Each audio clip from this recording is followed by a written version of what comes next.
안녕하십니까, 강영천입니다. 어떤 분이 감압병에 걸려서 챔버 치료를 안 했는데 그 질소기포는 궁극적으로 몸에서 어떻게 되나요? 하는 이런 질문을 보냈습니다. 결국은 이게 지금 질문의 내용을 보면 몇 년 전에 왕돌에서 수중 작업을 한다면 무슨 공사하는 건 아닐 거고 뭐 전복이나 멍게나 이런 거 했을 것 같습니다. 어쨌든 3회 다이빙하고 이 우측의 어깨, 팔꿈치, 손목 등이 모두 저리고 통증이 심했다고. 이거 보면 뭔가 어떤 도구를 들고 물속에서 저희들이 그 쇠로 된 곰보 같은 거 빠루라고 합니까? 그런 걸로 이 작업을 하는 경우가 있죠. 무겁기도 하고 또 힘을 많이 줘야 되고 하니까 그쪽에 이런 게 올 수 있겠죠. 그리고 뭐 진통제 먹어가면서 작업하고 챔버를 가지 않고 지나갔는데 이게 한 3년 됐다 그럽니다. 근데 지금도 가끔 팔이나 어깨가 조금씩 불편합니다. 지금이라도 챔버 치료를 받아야 할까요? 챔버 치료를 하지 않으면 질소기포는 어떻게 되는지요? 그래서 제가 이 질소기포의 운명이라고 하는 제목으로 한번 영상을 만들어 봤습니다. 일반적으로 저희들이 다이빙 이후에 축적되는 기포는 이게 뭐 저희들이 더 정확하게 말하면 다이빙의 내용에 따라서는 질소나 혹은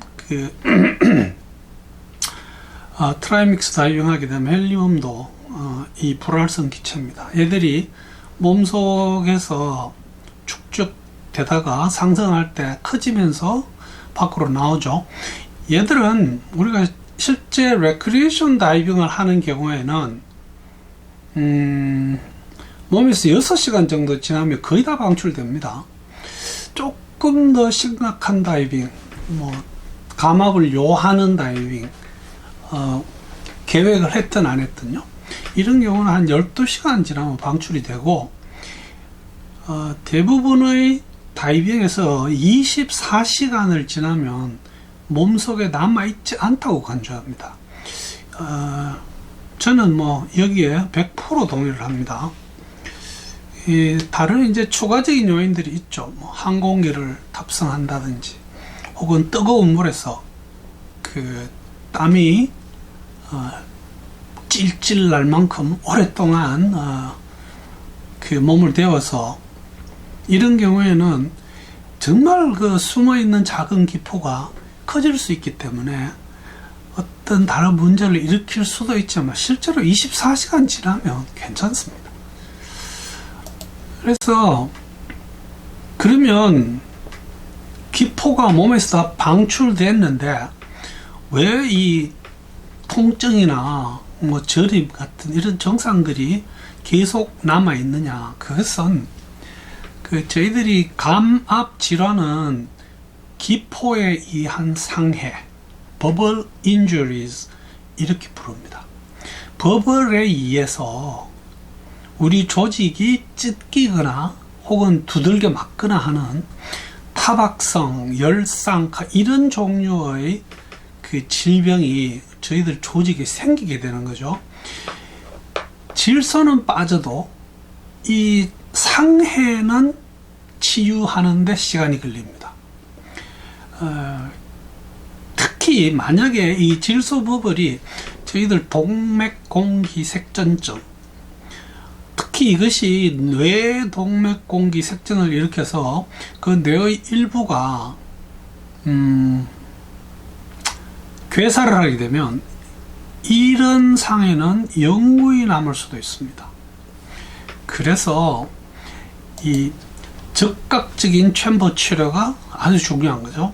그래서 즉각적인 챔버 치료를 해주게 되면 우선 몸속에 있는 버블이 아주 작아지게 되겠죠.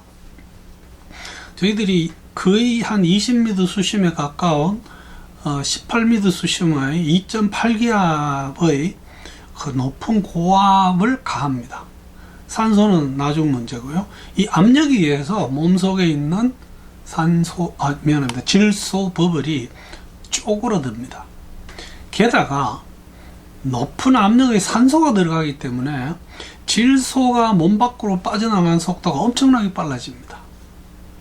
또한 챔버 치료를 적극적으로 받게 되면 만약에 동맥 그 혈관에 색전이 있더라도 그 색전이 쪼그라들고 그 다음 그 색전 주위를 통해서 그 혈장에 녹은 산소가 다친 부위에 치유를 시작하게 됩니다. 그래서 그 비록 상해를 받은 조직도 이게 고압의 산소가 들어가면서 치유가 훨씬 빨라지는 그런 효과를 봅니다. 즉각적인 챔버 치료는. 그래서 감압병이 나타난 이후에 챔버의 치료를 받는 시간이 짧으면 짧을수록 치료 효과는 극대화될 수 있습니다.